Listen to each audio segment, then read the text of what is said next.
Welcome to the Taking the Lead podcast, where we empower people to be unstoppable. I'm Christine Hepner with my co-hosts Leslie Hoskins and Timothy Cuneo.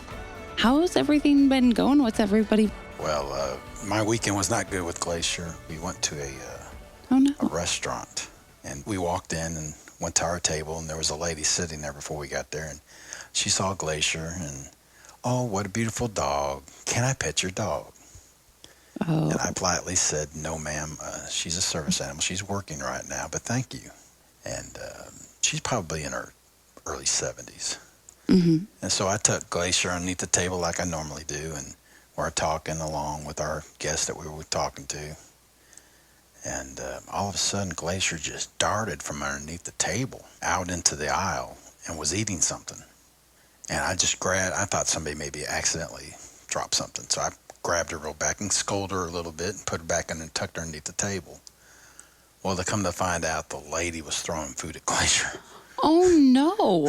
Yeah, that's so frustrating. And, by the time I found out, they have already left. Yeah. And so, I mean, the lady at work there came out with one of those dust things and was sweeping the mess up. I mean, it's a lot everywhere. Mm-hmm. And I was just angry. I was very angry. That is so rude. Yeah, very disrespectful. Yeah, because you don't know. Glacier could be on a special diet. I mean, one, you shouldn't be doing that in the first place. But two, like, you're just giving a dog food that isn't approved by its owner. Yeah, I don't feed her human food. Maybe she'll get some cheese, but that's about it. And, yeah. Well, it's more disrespect to me also. Yeah. She asked and you politely declined, right? It's okay if people ask. People are curious. We know that. They always want to know about the dogs. Yeah. And you answered and told her, you know what? Not right now. It's an appropriate time. Glacier's working, service animal. No, thank you. And kind of that disrespect to go against your wishes. I'm sorry that happened. That's really frustrating. It was. I mean, everybody who's deciding maybe to get a guide dog, you need to realize that the dog always gets attention. And that could be one of the downsides of having a dog, because you will be drawing a lot of attention. Yeah. And so you just never know what your interactions are going to be. So, I mean, I can handle it as long as the other person I'm talking to can handle it. Mm-hmm. Yeah. Well, thank you for sharing that, Timothy, because I think that's so important. And I'm sure it happens to, other listeners, so they can probably relate and kind of relate to what you're saying. So you said that she left before you knew that this was happening. I guess if this happens to anyone else, the way you handled it, do you have any advice for anyone else? Well, I would be calmly, because you're out in public and you're still, you want to do it calmly, but you need to be stern with them. I would say, hey, I've asked you please not to interact with my dog. And, it is a misdemeanor for somebody to interact with a service animal. It is against the law. And I wouldn't threaten them with that, but I would, calmly say, hey, what you did was illegal. But just be calm about it and be direct and smile while you're doing it, I guess. You're I'm just calm, glad. Timothy. I don't know how calm I would be in that situation. I know Cheryl would get on them pretty quick. Yeah. Cheryl really defends us, and part of my other family, if they were there, there would have been a hot mess. But if we had found out about it while they were there, we would have said something and calmly done it. Sure. But, it's a moment to advocate and educate and let them know why it's inappropriate, the damage it can do to Glacier potentially, and the training that it kind of is. Then it's encouraging her to be scavenging and looking for food, and we can't have that, especially in public places. So people don't understand always the results of their actions, right? The consequences, and really they all fall to you. I think sometimes when I'm out and about, I believe people are testing Glacier to make sure she is a true service animal. That's interesting. And I do get that a lot in my travels because there are some dogs out there that are being identified as a service animal who are truly not. Sure. Yeah. And I really believe people are testing these dogs, and then they go off and that's not a real one. That's crazy. That. So, I mean, there are people out there who are just, they're not your friends. Yeah. And so just be calm if you got to confront it. And because just getting all hot and bothered and that doesn't accomplish anything. Yeah. Yeah. You being calm about it probably is more effective than you yelling at somebody. Yeah. And at the end of the day, you can't control somebody else, but you can control your reaction.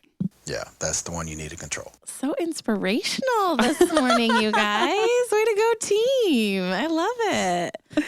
No, I'm sorry that happened to you, Timothy, and I really appreciate you sharing, and it's a different perspective. And honestly, I'd never really thought about people testing the dog. That's very interesting, but I could totally see that happening.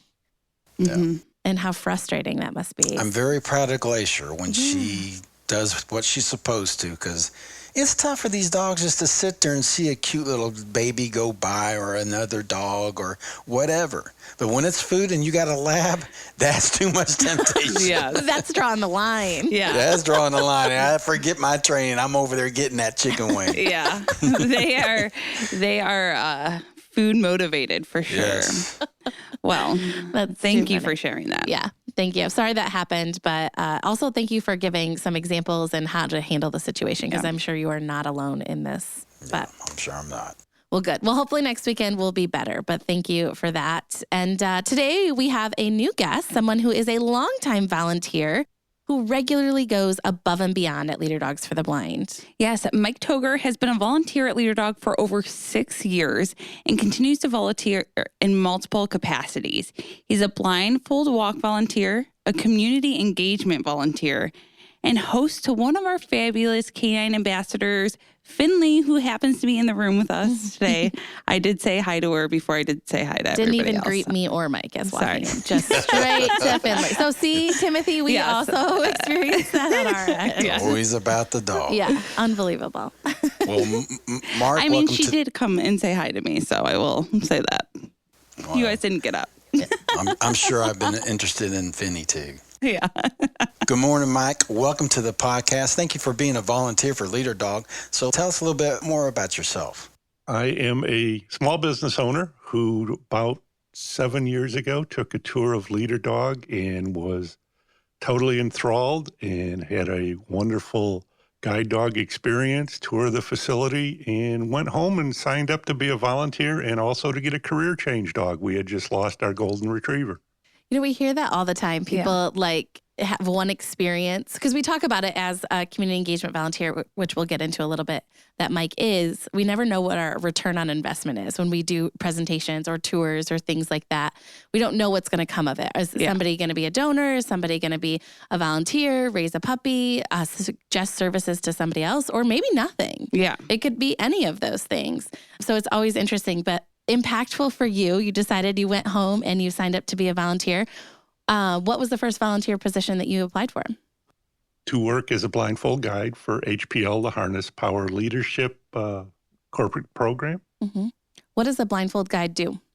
I help people at events walk under blindfold with one of our ambassador dogs. So I help them get oriented with the dog, and then we do a short walk. Sometimes it's just very short. Sometimes it's on a small obstacle course. So they get an experience of what it's like under blindfold to walk with a dog. Yeah, it's something that we as team members as well get to do when we're first onboarded. And Mike and Finley did my first walk as well, right? Oh. It's very cool. Yeah, it's a great opportunity to educate the public, build some understanding, some empathy, right? And we remind them, right? It's just a small glimpse. Like the walks that Mike and the team are doing are meant to be seamless. It's meant to, help you understand what it's like to feel like what it's like to walk with a guide dog. Can't talk today. But never realistic, right? Yeah. We know that our clients are experiencing so many other challenges, and at the end of the day, we can take the blindfold off. But it's so impactful, right? People who have no idea maybe about Leader Dogs for the Blind or service dogs or guide dogs or anything like that get this opportunity to close their eyes and trust an animal to guide them around obstacles. And it is really impactful. And I think you probably, Mike, have helped so many other people join Leader Dog as a donor or volunteer or other capacities. Well, thank you. We really try, and it's really interesting. Probably the biggest comment that I get doing the walks is the trust that the client and the dog must develop, because that client's life is in that dog's hand. And it's really amazing. I've gotten to know a lot of the clients and dog teams. It's amazing what they do. I mean, I just do a little bit with a, highly trained dog, but what they do every day is amazing. Yeah, it is. So what is one of your favorite parts about Leader Dog that you see every day, Mike? It's an amazing campus. Everybody is on board on the mission. It's a wonderful place. It's a great place to volunteer. I'm there all the time. I love it. It's a great group of people, and I get to play with the dogs. Yeah. You know, what's amazing is when you go to campus as a team member, you are outnumbered by our volunteers. So, Mike, people like you and the rest of our volunteers really do so much for us, and we can't thank you enough. Well, Friday, I did blindfold walks with 42 fifth graders from a local school. We definitely can't thank you enough for that. Oh, we were outnumbered. Yeah. There was munchkins everywhere. For sure.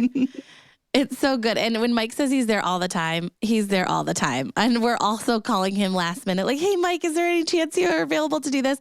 And he is. The flexibility that you have and how often you step up, we so greatly appreciate it. Because not only, like we mentioned in the beginning, is Mike a blindfold walk volunteer. So again, he spent the time to be trained, to be upskilled, to work with these dogs in this fashion and provide that experience to others. But also he's a community engagement volunteer. Do you mind explaining a little bit more about that role? Well, that's a new role last year where there's about 9 of us that we go out and handle a lot of small events that you two just didn't have time to do all of them. So we do everything from retirement homes to schools to Girl Scouts to business groups to museums. I know we just finished up a big program at the Henry Ford. Mm-hmm. Yeah. Yeah, it's incredible. So we have this great group of volunteers who, again, took the time and have the dedication to come learn more about Leader Dog in the sense of like our history, our numbers, how many dogs we're putting out, more about blindness in general. What are some common diagnoses that people have or what they experience so that they can go out and do community presentations. So we get tons of requests and we hate saying no because we don't know what that return on investment is going to be. One thing I always talk about is one of our guide dog mobility instructors, he heard a presentation at his school when he was in like 4th grade or something, and he knew then he wanted to be a guide dog mobility instructor. So sometimes these things that you do, you have no idea till maybe 15 years later, the impact that they had. So we're so appreciative that Mike and the rest of the team are the community engagement volunteers and go out and do these really fun community presentations. Well, I know when I was up there at Leader Dog, I saw how important the volunteers are with Leader Dog. I mean, they come and pick you up at the airport. They go get errands for you during the week if need be. And then they have a night where they have game night. The volunteers, they're helping us out through the game time. So, I mean, the volunteers are very important with Leader Dog because if the volunteers weren't there, there's just more responsibility for the staff, and it just frees up the staff to concentrate on guide dogs and O&M and everything. So thank you to the volunteers for doing what they do. Yeah, it's so interesting, the different roles, too, as a volunteer. How did you pick the blindfold walk volunteer? Were there others that were tempting, or this one you thought like it just seemed like a good fit? It seemed like a good fit. When I checked, it was one of the 2 jobs listed. Oh, my gosh. Oh, yeah. So then I came in and interviewed with Dave, ran the HPL program, and started the following week. Interesting. That is so cool. Yeah, because Dave was doing the Harness the Power of Leadership, which was a really big presentation. So you kind of started in that role, and then we just recently kind of added on this community engagement, which it already had a ton of experience for, and it made sense. Yeah. But we haven't talked about our lovely lady here laying on the floor. Well, Finley's doing exactly what she's supposed to be doing. And it's not Christina. Yeah, I was wondering, this could go one or 2 ways. Me just laying on the floor, or we're talking about the dog. Finley, I think they're picking on you. Yeah, she just like Well, Finley's doing exactly what she should be doing. She's laying at my feet. She still is amazing under harness, and when we go on our walks, I have to remember that I am a client and let her do the leading. She gets really upset with me if I go to step off a curb without asking. Yes. Wow. Yeah, and it's great that we have canine ambassadors. Leslie and her team are in charge of all of our canine ambassadors. And it's great to be able to, so these are dogs that were career change for, they probably would have made it through training. Some of them have ear infections or something that we wouldn't want to put that burden onto the client to have to, take to the vet all the time and all of that sort of stuff. So it's great that we have these dogs that we can take to events and show like, this is how our guide dogs act. act. This is how a leader dog should act, or kind of give the public that little inside. Yeah, and it's nice to take a dog the way that people can interact with. Like you were talking about, Timothy, Glacier is a service dog. People should not be interacting with her. But Finley, right, typically is wearing not the harness, but a canine ambassador jacket. So similar to what our puppies or future leader dogs wear. It's like a little vest almost, and it's green. So we tell our audience, which we still always encourage people to always ask before interacting with a dog. But for us, green means go. So if they're wearing their canine ambassador jacket, typically, yes, it's appropriate. You can interact with these dogs. Because again, we know it's challenging to be around dogs that you can't interact with, which is why we kind of have this group. They are not technically service dogs, but they do still have all of those skills to make them wonderful. Well, Finley's a unique story because she did graduate and actually go to a client in upstate New York. And in the first month, supposedly, she developed a limp. They exchanged the dog out, brought her back.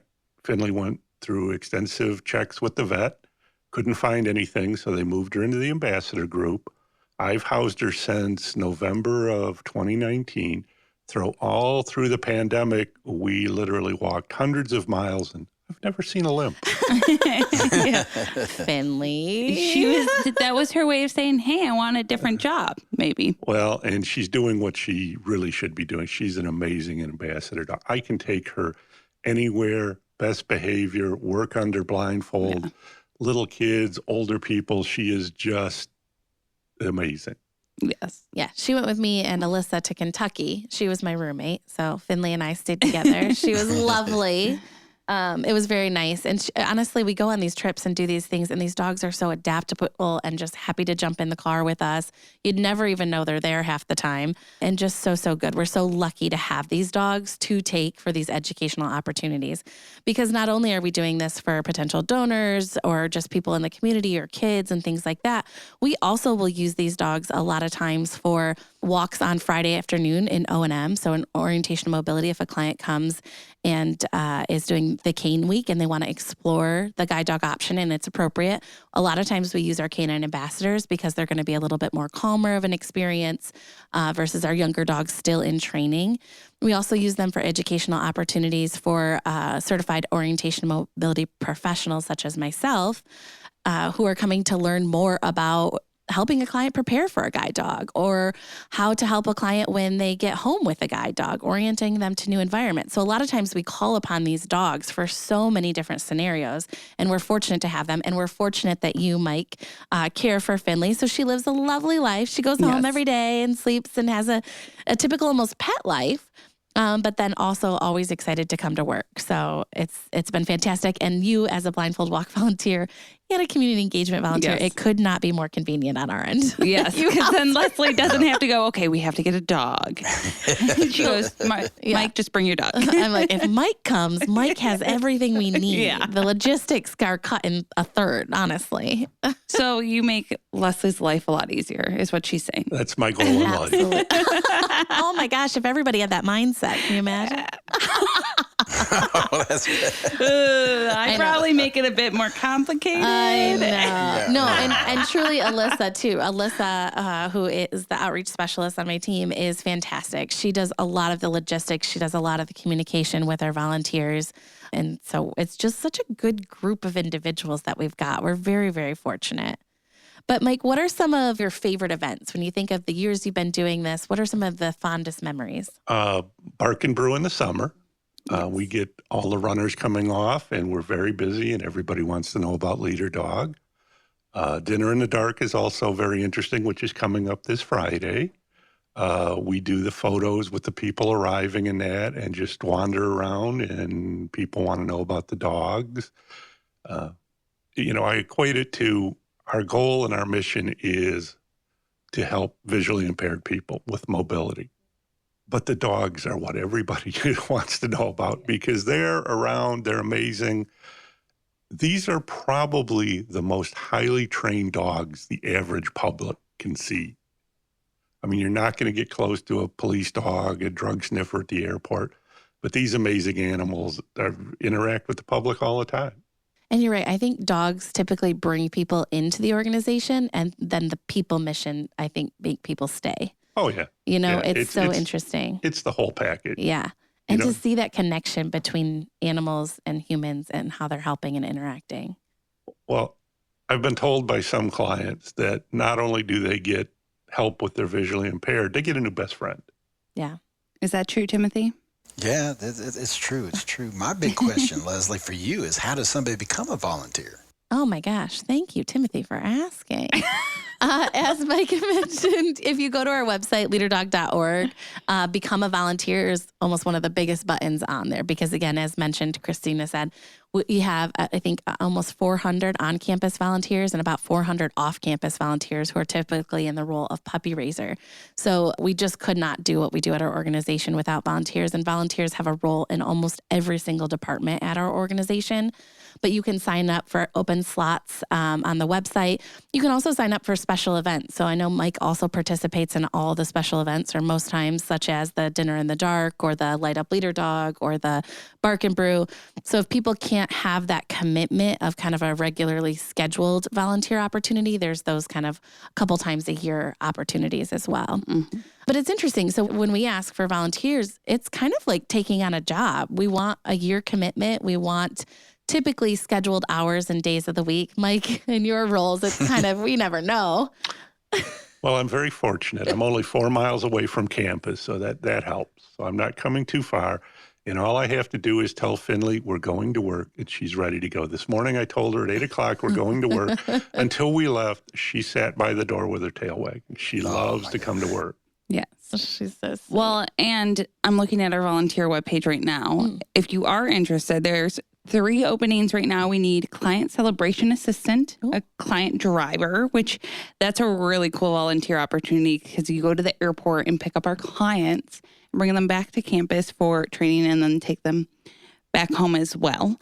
Or not back home. You're not driving all over the U.S. No. You take them back to the airport. The airport. Yeah. Yes. And then a volunteer veterinarian as well. So we have 3 openings right now. And the educational opportunities that come with each one of those, we don't just throw you into something and it's sink or swim, right? We really do provide the training and we upskill everybody so that they're comfortable. And we just recently had a community engagement volunteer meeting. We've been doing it for about a year now. So we kind of got back together and discussed as a group what's been working, what hasn't been working, what additional resources do we need? Because you guys are the ones really doing it. So we're here to help support and want to provide you with whatever you need. What do you think so far as the community engagement volunteer, some of those presentations that you've done, what have been some of kind of the most interesting topics or questions that you've gotten? We did an event at the Troy Historical Museum, and it was billed as Come and Learn About Leader Dog. And we had about 5 families come who were very interested, really didn't know Leader Dog was right in Rochester Hills, wanting to know about it for a relative. So we had 4 interactions with people who thought they could use the services, and we talked to them, showed some literature, and then referred them on to the right people at Leader Dog. So that was probably one of the most impactful ones we did. Yeah, I love that because you never know who you're going to meet. And it's, crazy to me is that so many people don't realize that we are where we are in Michigan. Even people who live in the Metro Detroit area are like, oh, I've seen the campus, but I didn't know that that is actually where everything happens. So it's really, going out, educating, and then also bringing people to campus. Every time someone comes to campus, every time I've done a tour or I've heard from people, they're like, wow, I did not know that this was all here. Because when you drive by on Rochester Road, you're like, oh, there's Leader Dog. It looks like a tiny campus until you actually get on campus and really see everything. But something about our volunteers too is that some of our team members started as volunteers as well, which our CEO, our president. Yeah. I mean, which is fantastic. People fall in love with the mission and you just want to get involved in whatever capacity you possibly can. And many volunteers like Mike have multiple roles as a volunteer. So it's pretty rare, actually. I feel like that a volunteer would only have one role, which is crazy to me, the time and dedication that we have from you, Mike, and everybody else. And we've been fortunate in our community engagement volunteer group to have a couple people who are new to leader dog. So just kind of learning out, and they're already dipping their toe in and have already signed up for multiple roles, or just really getting involved with the mission. And it's so fun to be a part of. Well, I want to go back a minute to the campus itself. When I did the tour back in, 2017, I knew what leader dog was. I've never lived further than 20 miles away from that campus, but I really didn't understand it. So coming on the tour was just fascinating. The admin building in the dorms, and then the Canine Center. Now, the Canine Center at any time can have from 100 to 150 dogs in housing, and it is super clean. The dogs are so well cared for. A lot of psychology was used in building that. These dogs are in the villages and they're calm, and it's amazing. I've always been a dog person. I've always had dogs in my life, and just the care that these dogs have is amazing for this many dogs. Yeah. So I interviewed during COVID. So I actually had a virtual interview. The first time I was on campus was my first day. So coming to campus for my first day at work, I was mind blown. I was like, oh my gosh, I did not realize the state of the art facility for the dogs and all of that. But just on tours, we do public tours. It's $5 a person, and you have to be 10 years old or older to attend one of these tours. So if anyone actually is interested, you can book a tour on our website. There's dates and all of that as well. And if you can't come to campus, if you are far away, potentially, if you go online at leaderdog.org under the resources tab, if you go to our virtual learning, there are some really great videos on campus tour, and it kind of shows you the ins and outs of the Canine Development Center and also the residents, which not many people get to see the residents because typically we have clients there and we want to protect their privacy and keep them safe and whatnot. So getting an inside look into the residence where our clients stay is actually pretty cool.